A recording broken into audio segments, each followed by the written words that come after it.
Hindi pa sana sila papayagan na umuwi ng mansyon ng kanyang mga in-laws kung hindi rin lang magsisimula ang taping ng kanyang trabaho. Di maipintang lungkot na nakita niya, lalo na sa mother-in-law, na talaga naman sobrang nasiyahan nang sila ay nagstay sa old house. Kung ituring siya nito ay parang isang tunay na anak. As soon as you finish your taping, darling, bumisita kayo dito ha, or else I'll fetch you at your mansion. Bili nito sa kanya. Nakaakbay dito ang asawa na nakangiti. Dear, paalis pa lang mga anak mo, pinababalik mo na agad dito? Masuyong hinapit ito sa bewang ng father-in-law. Baka magselos ng anak mo niyan. Dagdag pa nito. Nagtawanan silang lahat. My son is so understandable kaya ayos lang sa kanya. Bahagya nitong itinulak ang asawa katabi. Ma'am, baka nakakalimutan mo na ang bunso mong anak.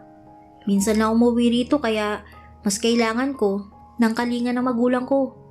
Kunwaring nagtatampo sabi ni Dylan. Oh, come here son. Nilapitan nito ang anak. Sa susunod, huwag ka nang pumupunta kung saan-saan para naaasikaso kita ha? At sadyang ginulong buhok nito. Muli silang nagkatawanan. Ma'am naman eh. Sabi nito na animoy nahihiya. Naunang pumasok ng mansyon ng asawa at dumiretso si Celine sa kanilang silid sa itaas. Ipinaayos naman niya kay Manong Ramon at sa mga kasambahay ang mga gamit nila sa sasakyan. Nagtungo siya sa kusina upang uminom ng tubig at naabutang naghahanda ng tanghalian si Len. Good morning po sir. Bati nito sa kanya. Morning. Binuksan niya ang refrigerator at kumuha ng pitsyal na may lamang tubig. Mukhang masarap ang lunch natin ah. Siyempre naman Sir Jackson, pinaghandaan talaga namin ang pag-uwi niyo ni Ma'am Celine. Wow, sabayan niyo kaming kumain mamaya kung ganun. Okay po sir. Hinitian niya ito at pumanik na sa taas. My wife?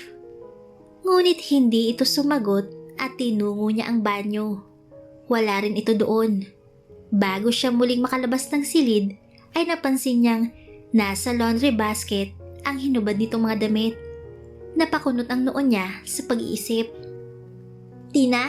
Len? Sigaw niya.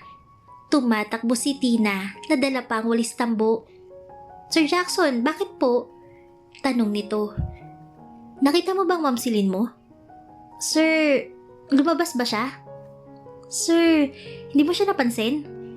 Sir Jackson, wait lang po. Sunod-sunod po ang tanong niyo eh. Nakasimangot nitong sabi. Siya namang dating ni Len mula sa kusina.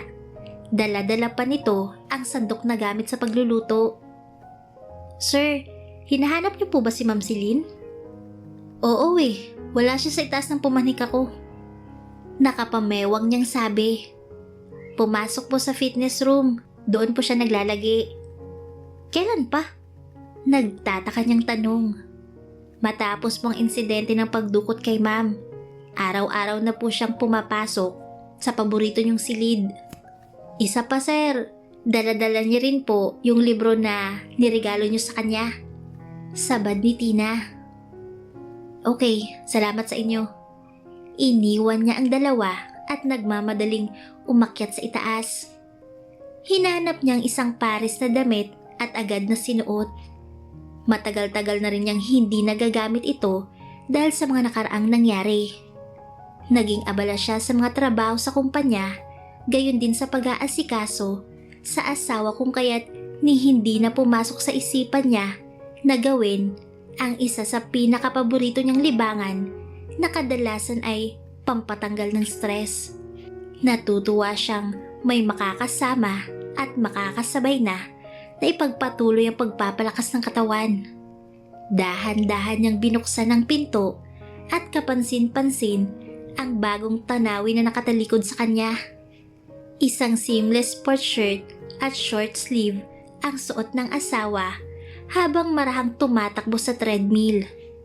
Hindi katakataka na lalong bumagay ang suot nito dahil lalo pang lumitaw ang napakagandang kurba ng katawan nito. Ibinaba niya ang dalang towel at humakbang siya papalapit rito. Wala pa rin tong kaalam-alam na nakapasok na siya ng fitness room. Bigla niyang hinawakan ng isang kamay nito at hinila upang mahulog sa matipuno niyang mga braso. Ikinabigla nito ng husto at napakapit ng mahigpit sa kanya. "Hey, sweetie, ginulat mo na naman ako," sabi nito na hindi pa rin bumibitaw sa kanya. "You do not only invade my life, but my favorite place as well." Ipinaikot niya mga kamay sa bewang nito. "Am I not welcome here?" "Wala akong sinabi na ganyan, Mrs. Anderson. Masaya nga akong nagustuhan mo na rin dito. So let me go then. Baka hindi ako makatapos sa workout ko." Bahagya siya nitong tinulak. "Ayaw mo ba akong kasabay?" Pinaikot nitong mga mata. "I'm afraid I will melt in your arms, sweetie." Ngumiti na ito. "Nangako ka sa akin na willing kang maging instructor ko." Nakawala na ito sa pagkakakulong sa bisig niya. "It's my pleasure to do so, my wife." Sinundan niya ito. "But before that, I need to claim the payment beforehand," sabi niya at mabilis na sinapo ang mukha ng asawa. Oh, iyon lamang ang nasabi nito at buong puso na tumugon sa mga halik na ipinagkakaloob niya. Nang ikawit nitong mga kamay sa kanyang batok, ay naging hudyat na ipagpatuloy niya ang ginagawa. Pinapantayan ng asawa ang init na hatid ng mga halik na ipinagkakaloob ng bawat isa. Lalo pa niyang inilapit ang katawan nito sa kanya na lalo pang naging dahilan ng kagustuhan niyang maangkin ito sa mga oras na yun. Ngunit kailangan pa nilang mag-ingat. Sumang-ayon lang ito na magkaroon na sila ng anak sa oras na matapos na ang teleserye project nito at kung patatagalin pa niyang tagpo sa pagitan lang dalawa ay baka hindi na niya makontrol pa ang nararamdaman. "Thank you for the wonderful kiss, my love." Hinagkan niya ang kamay nito. "I'll keep my promise. Ako ang magiging instructor mo." "Well, salamat mahal ko. Don't forget that I can do anything with you after 3 months. "What do you mean?" "We will make love all day for our first baby. Remember?" Kaya ba natigilan ka kanina? Dahil doon? Sa lubong ang mga kilay nitong tumitig sa kanya. "I'll keep my promise." Lumapit siya sa treadmill at may pinindot. "Come here. I'm now your slave." "Ikaw talaga?" sabi nito at natatawang bumalik muli sa treadmill habang inaalalayan niya. Isang pagpupulong muna ang inihanda ni Direk Rico para sa buong production staff at mga artista na bahagi ng The Mother and Daughter Secrets. Inisa-isang ipiniliwanag nito ang lahat ng pros and cons ng proyekto upang maging aware ang lahat sa ibinigay na deadline ng kumpanya. 3 buwan lamang ay kailangan tapos na ito upang mai-ere agad sa telebisyon. Wala siyang panahon na sinayang. Dahil hindi niya natapos ang acting workshop, ay nagkaroon siya ng one-on-one actual discussion kay Direk Rico. Halos 1 linggo siyang sa opisina ng asawa na tutulog, dulot ng pagod ng mga training at isabay pa ang pagtitaping. Nagpadagdag pa ang asawa niya ng isang mahabang sofa para komportable siyang makapagpahinga. Palihim din itong nagpapadala ng pagkain sa set at kung minsan ay nabibiyayaan din ang buong cast at production staff. Hindi pa rin bumabalik si Zenny at si Jackson ang tumatayong manager niya. Napagpasyan din nila na si Tina muna ang pansamantalang personal assistant sapagkat hindi siya pumayag na ang asawa mismo ang siyang aalalay sa kanya sa set. Pinahahatid na lang ito sa mansyon tuwing hapon at babalik ng maaga. Kahit na alam na ni Direk Rico ang tungkol sa totoong relasyon nila, ay nanatili itong tahimik. Tiyak niyang mapagkakatiwalaan ng lalaki. Neutral ang pinapakita nitong pagpapalaga Sa lahat ng cast, marahil ay ayaw din itong magkaroon pa ng usapin kung sakasakali. Napapansin lang niya na madalas itong nilalapitan ni Tanya, ngunit kung anong man ang pinag-uusapan ng dalawa ay wala na siyang kinalaman pa doon. Mas itinoon niya ang sarili sa pag-aaral ng script upang maging laging handa sa kanyang mga scenes. Ma'am Celine, please be ready na daw po. Sunod na po ang scene niyo, sabi ni Tina habang inaayusan siya ng kanyang makeup artist.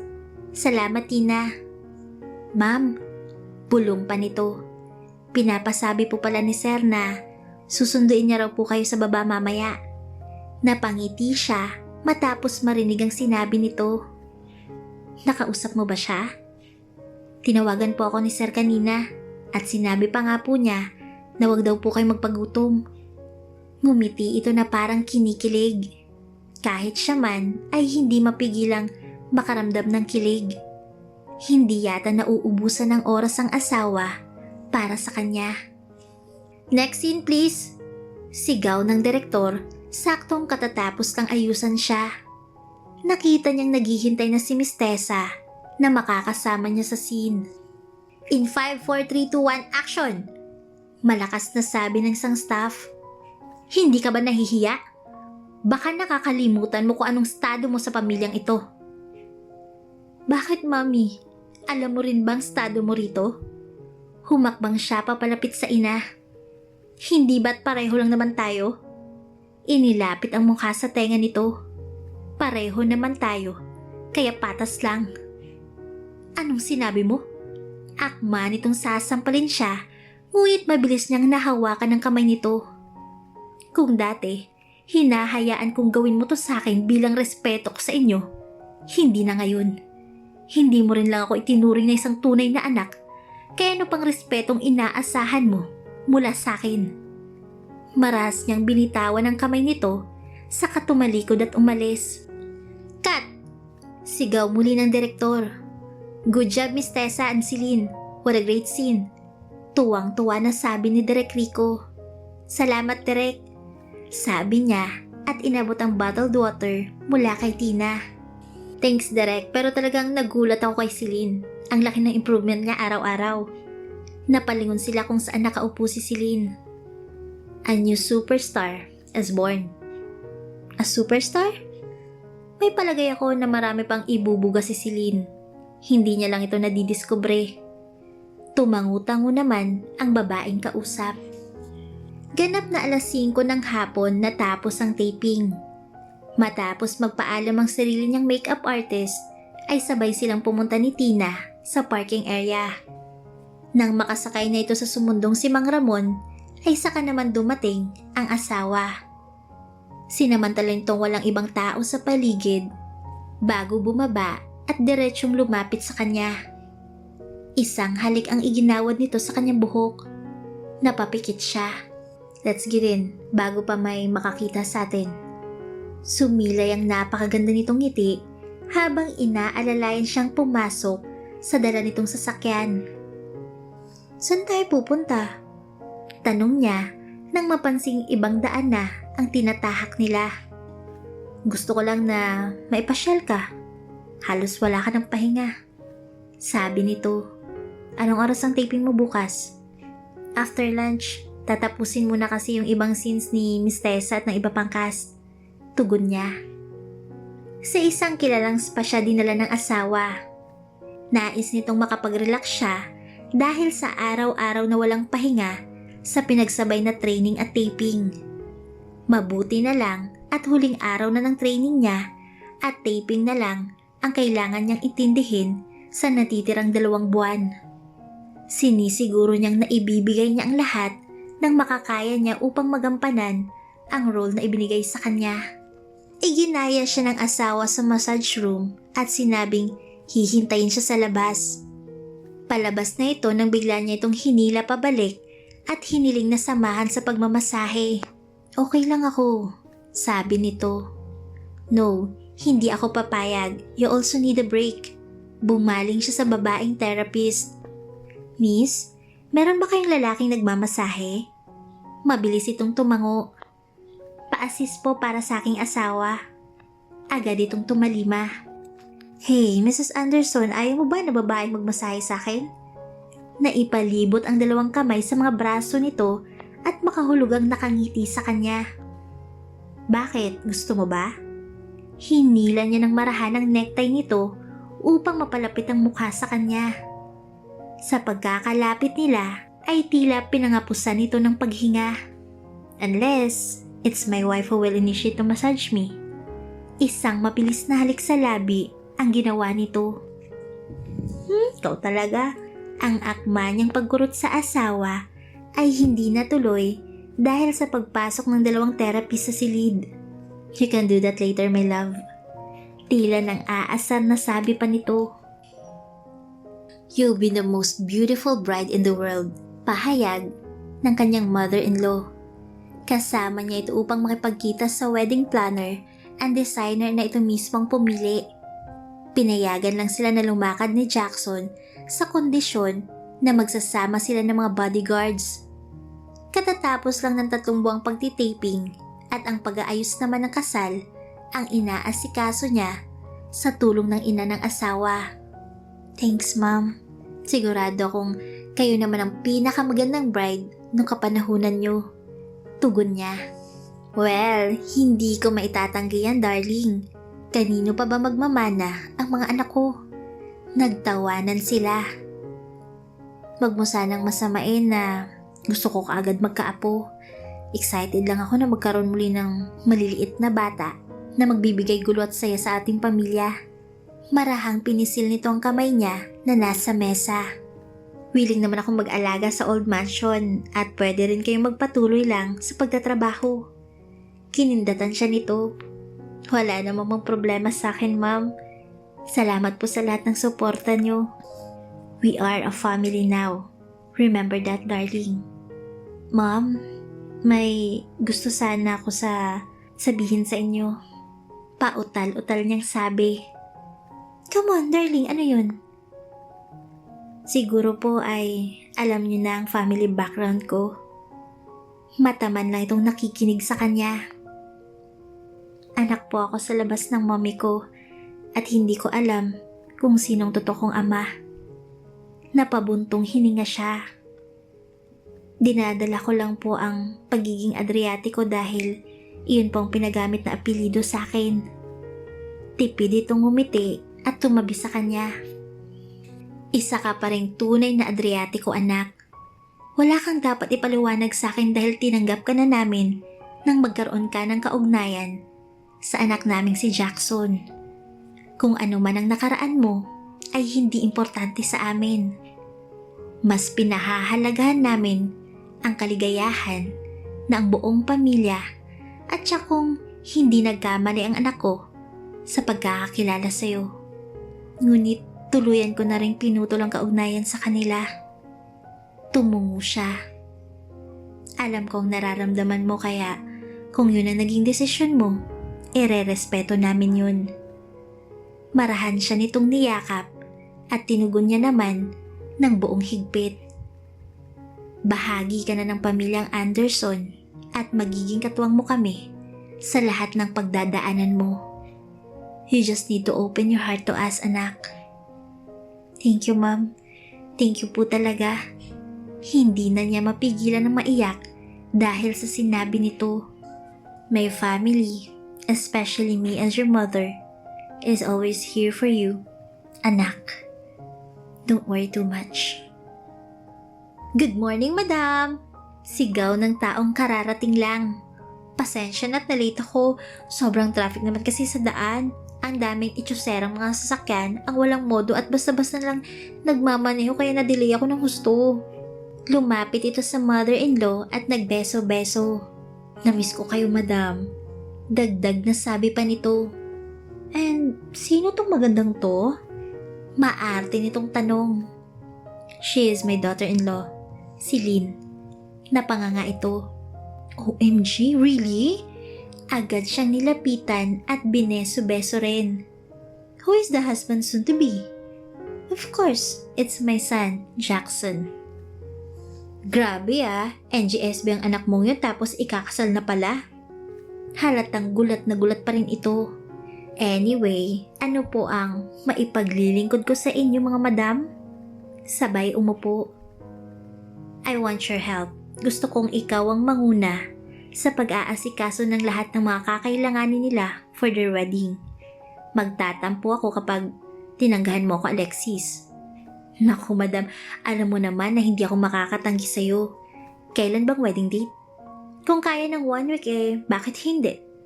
Ngumiti ito na tila sinusubukan ng kausap. Katatapos lang ng taping nitong si Celine kaya na-delay lang pag-aasikaso ng kasal nila ni Jackson. Napatayo ito dahil sa nalaman. Artista ba tong soon to be Mrs. Anderson? Yes, kung nanunood ka ng The Mother and the Daughter Secrets, nagtatalo nito. Kaya pala parang pamilyar ang maganda mong fest, Madam Celine. 1 week pa lang umere sa telebisyon ang dami mo nang pinaiyak. So, kaya ba ng 1 week preparation? Tanong ng mother-in-law niya. Syempre naman, kaya ko yan. Ako pa ba? Tumawa ito ng malakas. Natutuwa siya dahil sobrang buhay na buhay kausap si Alexis.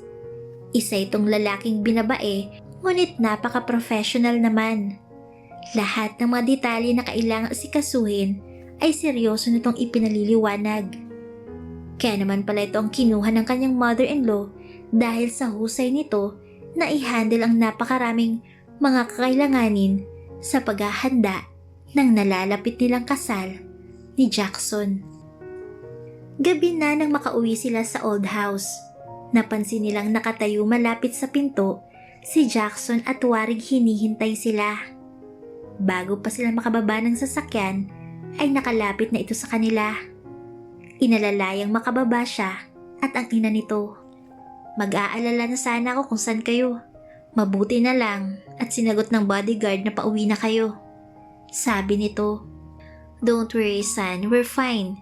Si Alexis ang kamiting namin at alam mo naman yun, hanggat kayang tapusin ng isang araw ay gagawin nun. Pagkasabi nito ay inakbayan siya ng asawa. Sana tinawagan niyo ako para masundo ko kayo. Okay lang, nag-enjoy kaming dalawa ni Celine. Tinapik nito ang anak. Mauna na ako sa loob ha. Tumango siya. Nag-aalala ka na naman ba? Tanong niya rito. Hindi mo mawawala sa akin ang mag-alala sa'yo, Mrs. Anderson. In the future, gusto kong magtiwala ka sa akin na kaya kong ipagtanggol ang sarili ko. Paano mo naman ako mapapaniwala? Secret. Iniwan niya ito. Hey, huwag mo kong iwan dito. Agad naman siyang bumalik dito at niyakap. After our wedding, I want to study and learn self-defense. That's great. Ngumiti na ito. I'll teach you. Marunong ka? Of course. May pagmamalaki nitong sabi. Busy ka, di ba? Hindi ako magiging busy kung para sa'yo, my love. Ayoko rin na may ibang magtuturo sa'yo. Nagsiselos ito ngunit kinilig siya sa sinabi ng asawa. As you wish, sweetie. Tuluyan na silang pumasok sa loob. Lahat ay nasunod ayon sa kagustuhan nilang timeline. 1 linggong preparasyon ay naging sapat upang maihanda ang lahat ng pangangailangan para sa kanilang kasal. Sa galing at husay ni Alexis ay naging magaan para sa mag-asawa ang lahat ng paghahanda. Super excited naman ang kanyang mga magulang, lalo na ang mommy niya. Hindi niya ito masisisi dahil matagal na rin ito na nasa old house kasama ng kanyang ama. Nagkasya na lamang mga ito sa pagpapayabong ng pagsasama sa tinatawag nilang old house dahil halos walang pahinga na ang kanyang ama sa pagpapatakbo ng kumpanyang namana mula sa kanyang lolo at lola. Nag-iisa lamang itong anak kung kaya't kahit labag sa kalooban at kahit na ipinagbubuntis na siya ay wala ito sa tabi ng mommy niya. Jackson, anak. Tawag sa kanya ng mommy niya nang bumisita sa mansyon. Mom, lumapit siya dito na kasalukuyang nasa garden kasamang asawa niya matapos kumain ng breakfast. Okay lang ba na si Dylan na maghahatid sa iyo silin sa altar? Nakatingin siya sa asawang nakingiti sa kanya. Sure, no problem ma'am. Tinanong ko lang sa'yo dahil baka pagsilosan mo pang kapatid mo. Mukhang naninigurado ito. Hindi naman ako ganun ma'am. Pagkasabi niya ay nakita niyang napatakip ng bibig. Palihim itong humingiti. Kanino ka pa ba magmamana? Parehong pareho kay ng daddy mo. Ibang sinasabi sa nararamdaman. Kinuha nitong abaniko. Pinaypayan siya sa mukha. Hindi masama ang magselos, Jackson. Mom, hindi. Hindi mo maitatago. Mabilis itong nagsalita kaysa sa kanya. Come on, just admit it. Okay, siloso ako pero kung dapat ko talagang ipagselos. Darling Celine, tandaan mong sinabi ng anak kong yan. Marahang napakamot ng buhok ang asawa. Opo, ma'am.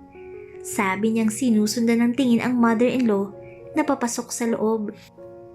Sinadya ng kanyang mga magulang na doon muna manuluyan ang kanyang asawa bago ang araw ng kanilang kasal.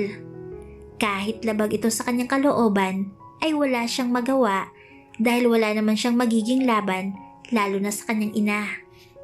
Tila bumangon ang kaba sa kanyang dibdib na hindi niya maintindihan. Hindi siya makatulog ng maayos sa higaan. Iba't ibang posisyon ang kanyang ginawa, ngunit parang may kulang. Namimiss niya ang asawa na yakap-yakap niya sa pagtulog. Ang amoy nitong nagbibigay ng kapayapaan sa kanyang paghinga at ang init ng katawan nito na nagpupuno ng pagtulog niya sa mahabang gabi. Ungol niya at biglang tinapon ng isang unan. Bumangon siya at natitigan ng mobile phone na nasa ibabaw ng mesa. Parang gusto niyang tawagan ito at marinig ang boses ng asawa. Kinabukasan ng kasal at puno siya ng pag-aalala. Ewan niya kung bakit nararamdaman iyon samantalang ikinasal na naman sila dati pa. Napagpasya niyang tawagan ng kapatid. Hello, kuya? Sagot nito matapos ang 3 sunod-sunod na tunog ng mobile phone. Dylan, nasa old house ka na ba? Tanong niya. Yes, big bro. Napatawag ka. Kasi don't tell me na nag-aalala ka para bukas? May halong pang-aasar na tanong nito. Actually, totoo. Sinabi ko na nga ba eh. Sandali lang bro. Palagi nyo na lang akong inuunahan ni ma'am magsalita eh. Patapusin mo muna ako. Malakas ang boses na sabi niya. Okay, sorry. Kamusta pala dyan si Celine? Sa wakas ay naitanong niya ang sadya. Oy, si kuya. Dylan, hindi ako sanay na hindi siya kasama sa pagtulog. Gusto ko lang naman malaman kung maayos siya dyan. Kanina pa siya nasa silid niya. Inihatid ni ma'am kanina kaya sa tingin ko, nagpapahinga na yun. Saglit na natigilan ng kapatid. Teka, bakit hindi mo siya tawagan? Siguro naman hindi bawal yun. I will try. Huwag mong subukan my dear. Just do it. Hindi naman malalaman ni ma'am eh. Okay. Thanks Dylan. Tatawagan ko na siya. Ibinaba na nito ang tawag. Matapos siyang kausapin ng mother-in-law ay ramdam na ramdam niyang sobrang excitement. Sinabi nito na kailangan niyang matulog ng maaga para sa kasal niya bukas.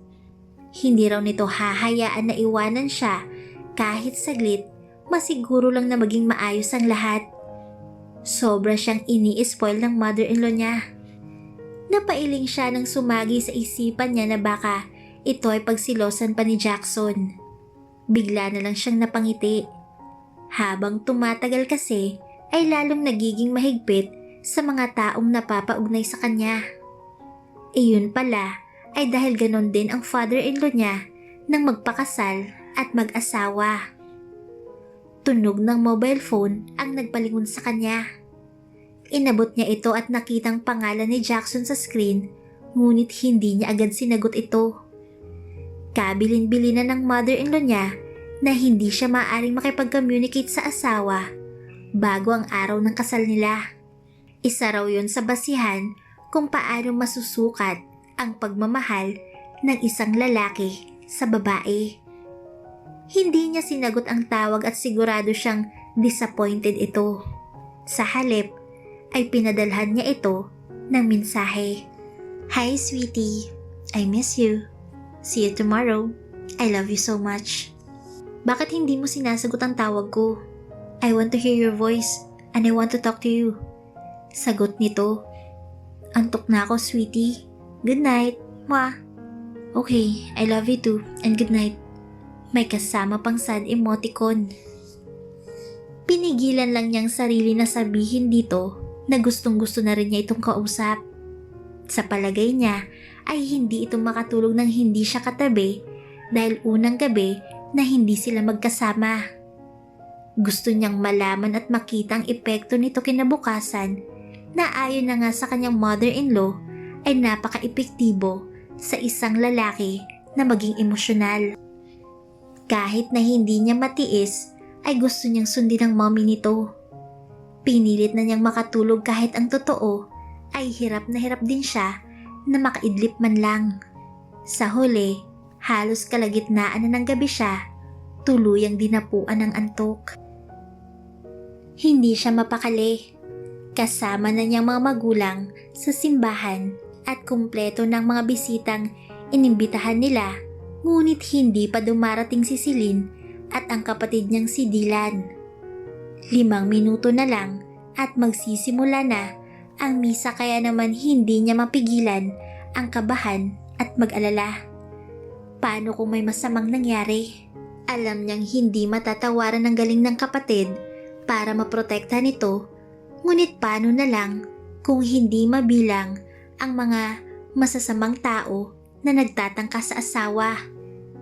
Para siyang sumasayaw ng tsa-tsa sa pag-atras abante sa kinatatayuan niya. Halos hindi umaalis ang paningin nito sa pinto ng simbahan upang masilayan ang pagdating ng kanyang bride. Jackson, please, kumalma ka nga. Sabi sa kanya ng mommy niya. Relax lang anak, siguradong paparating na sila ni Dylan. Pilit pinapayapa siya ng kanyang ama. Madam and sir, pwesto na po kayo. Sigaw ng papalapit na si Alexis. Pero wala pang bride ko. Pag-aatubili niya. Sir Jackson, kailangan na pong magsimula. Kung hindi, mapapagalitan tayo ni Father. Meron din po kasing kasunod na ikakasal. Sabi nito at inalalayan ng kanyang mommy. Son, tayo na. Huwag kang mag-alala, magiging okay din ang lahat. Sabi muli ng ama niya habang tinatapik-tapik siya sa balikat. Lalong bumangon ang labis na kaba niya nang marinig niyang isinara ang pinto ng simbahan. Hinawakan siya ng mami niya sa kamay at sinabing kailangan nilang magpatuloy sa seremonya. Matapos lumakad ang prosesyon ng mga espesyal na bisita at ng ibang bridesmaid, ay pakiramdam niya matutunaw na lamang siya sa pag-iisip kung may magigisnan pa ang bride niya kasama ang best man na kapatid niya. Butil-butil na ang pawis sa noo. Paano kung ayaw na pala makasal ni Celine sa kanya? Sana pala, hindi niya na lang inalok ito na magpakasal sa simbahan kung gano'n lang mangyayari. Saglit siyang humarap sa altar at parang naiiyak na. Oh God, don't do this to me. You know I've been a good person. I just want to be happy with her. Napadasal siya nang wala sa oras kasabay ng pagbukas ng pinto at malakas na palakpakan ng mga bisita. Nakahanda na palang mga kamera at mobile phones ng mga ito para makakuha ng litrato sa pagpasok ng nakasuot ng wedding dress. Kulang ang pangapusan siya ng paghinga sa tindi ng kanyang nararamdaman. Ang babaeng nagbigay kulay sa kanyang buhay ay dahan-dahang naglalakad papalapit sa kanya. Ang mga mata niya ay hindi humihiwalay kay Celine na talaga namang parang isang diyosa na bumaba sa langit. Ang mga ngiti at titig dito sa kanya na tila lalo pang nagpaiyak sa kanya. Hanggang sa makalapit ito ay hindi siya makapaniwala sa nag-uumapaw na pag-ibig niya rito. She's all yours, big bro. Sabi ng kapatid niya habang niyakap naman ito ang mga in-laws. Tuluyan na itong inabot ng kapatid at kakaibang kislap sa mga mata ang nakita niya. Naluha na rin pala si Celine sa tindi ng emosyon na nararamdaman. Mahigpit itong kumapit sa kanya. I thought something bad happened and you decided to leave me. Aniya, habang inaalalayan niya itong humakbang. You thought wrong, sweetie. I can't bear to live in this world anymore without you. Tugon nito. Sa narinig ay sunod-sunod na luha ang naglandas sa kanyang mukha. Oh, come on. Why are you crying? May bahid ng pag-aalala sa mga rumihisto sa maganda nitong mukha. I'm just so happy. Very, very happy that God gave me you. I'm the luckiest on earth right now. Sinapu niya ang mukha nito at pumalibot ang mga kamay ni Celine sa bewang niya. Ako ang pinakamapalad, mahal ko. Dahil ikaw ay lahat sa akin at wala na akong mahihiling pa. Akma na niyang itataas ang belo nito nang marinig ang Mamaya pa yan mga anak. Simulan muna natin ang misa. Nakangiting sabi nito. Saglit silang nagkatitigan at kapwa na pangiti dahil sa tila lumilipad ang puso ng bawat isa dahil sa labis na kaligayahan.